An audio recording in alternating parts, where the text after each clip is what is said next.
Hello again.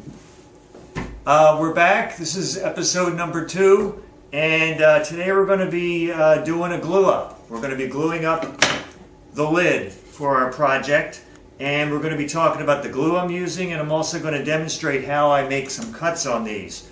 This goes together, as you would imagine, like this and like this. Now this was all made with hand tools. Everything was cut with a saw, no power tools at all. So you're probably wondering, how do I get these nice clean cuts when I make them? You can see here there's no gaps. This was already glued up. So you can see here there's no gaps. How do you make a nice clean cut or shoulder on your tenons? And I'm going to show you how you do that. It's quite simple. Get this out of the way for the moment. But this is the panel. Here's a practice piece, and I've already made the cut for the cheek. This is the tenon, half of the tenon, and you can see I've already made that cut. And now what we're going to do is mark and make the other cut that will cut this piece off. So what we first do is we may have to dissolve our way in and out of this because I'm making it up as I go, and I didn't really rehearse this too much. So we're gonna... Fancy workbench you got there. Yeah, this is neat. I like this a lot. Okay, there's that. That will stay there. Now I have this marked. I know exactly where I won't need to make my cut, and I start with a sharp knife, and I knife the edge. So I'm going to do that now with this.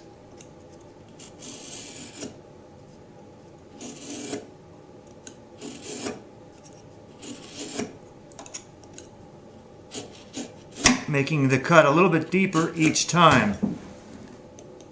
And I get that make that a nice deep cut without cutting myself. Okay, now you can see I've got a nice clean cut, and what I do is now make myself a groove for the kerf of the saw to sit in. And to do that, you could use a chisel. Roy Underhill showed me this technique, which works very well.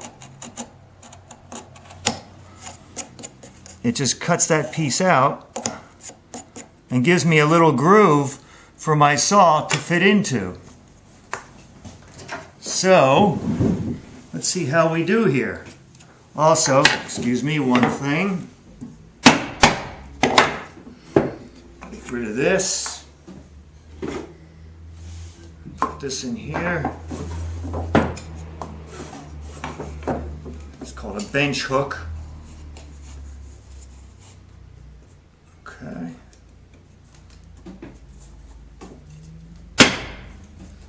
Stays there. Now I can saw. You'll see the blade goes into the kerf, and it's deep enough for the teeth that the edge is nice and crisp. Now all I have to do is cut accurately.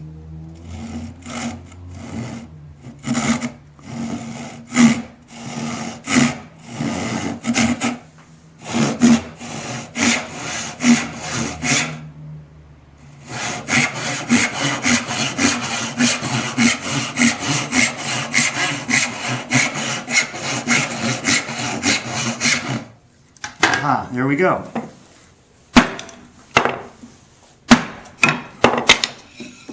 So we have a nice clean cut there, as you can see, and that's really crisp. If you butt something against that, you'll see that's really nice and crisp. So that's how you do it with hand saws. Neat, huh? Anyway, on to gluing. Get this stuff out of the way.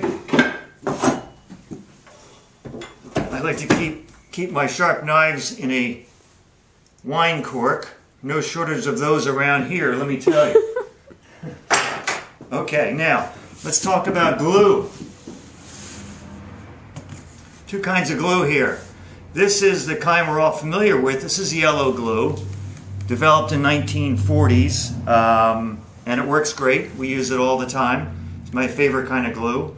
This is hide glue, and this has been around for about 3,000 years.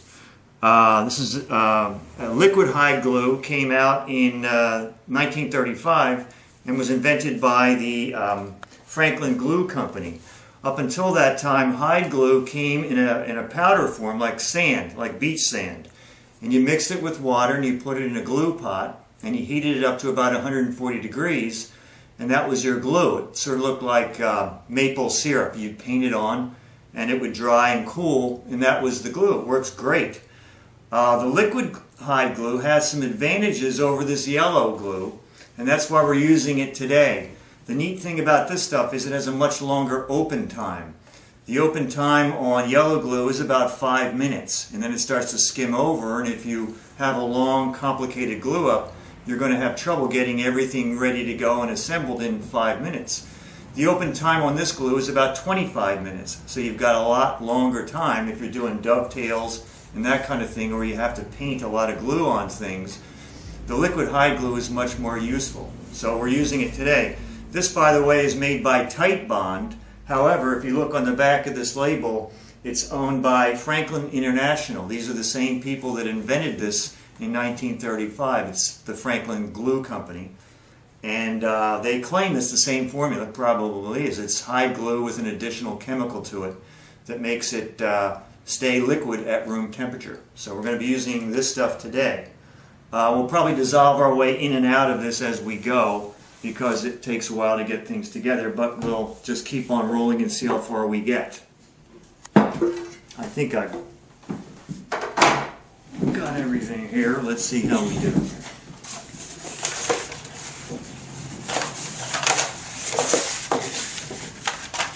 Patience. That rock is from Ireland. That. This goes here. That's good. I got my brush.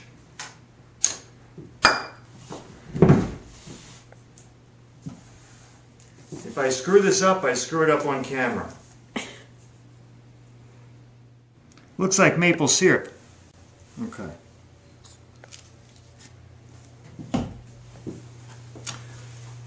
All right. Let's see, this is here, that's ready. I cannot screw this up. That's going there, okay. I'm going to assemble this now.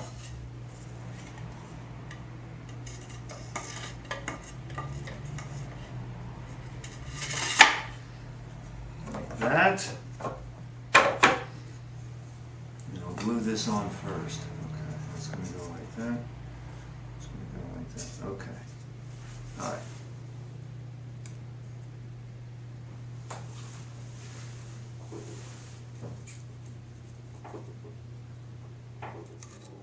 Also, it is invisible to stains and finishes, unlike yellow glue, which clogs the pores, and then when you stain it, you see all these ugly spots that don't accept the stain.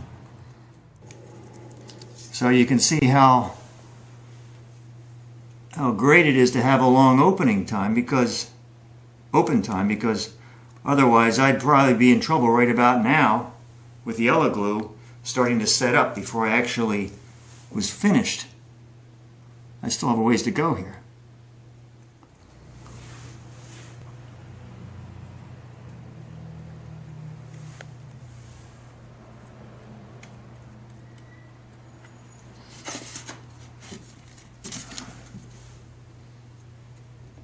Also, I put a little bit of paste wax on my panel, and the paste wax resists the glue, so if I get a little bit slopped on there, my panel will not glue itself into the frame. That needs to be floating, as you know. So, that's a good thing.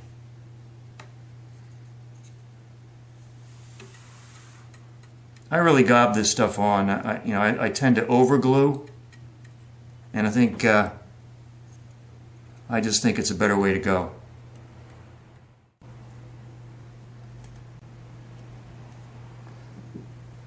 am so glad for the long open time of this glue.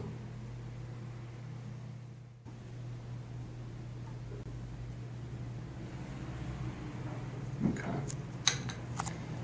Now, this has to be right. I can't screw this up. Okay.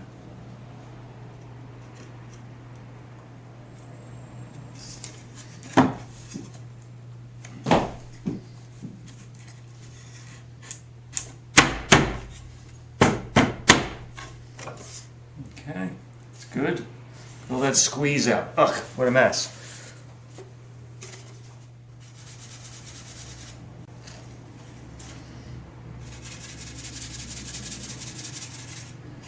Okay, now, perfect. I measured diagonally, and if these two distances are exactly the same, you know that your lid is square. It's not parallelogrammed. So it's good and square. Okay, looks good. I think we're all set. So that's that is the end of episode number 2. We can now cue the stupid music, and the cameraman is pointing in a direction. I'm not sure why. Do I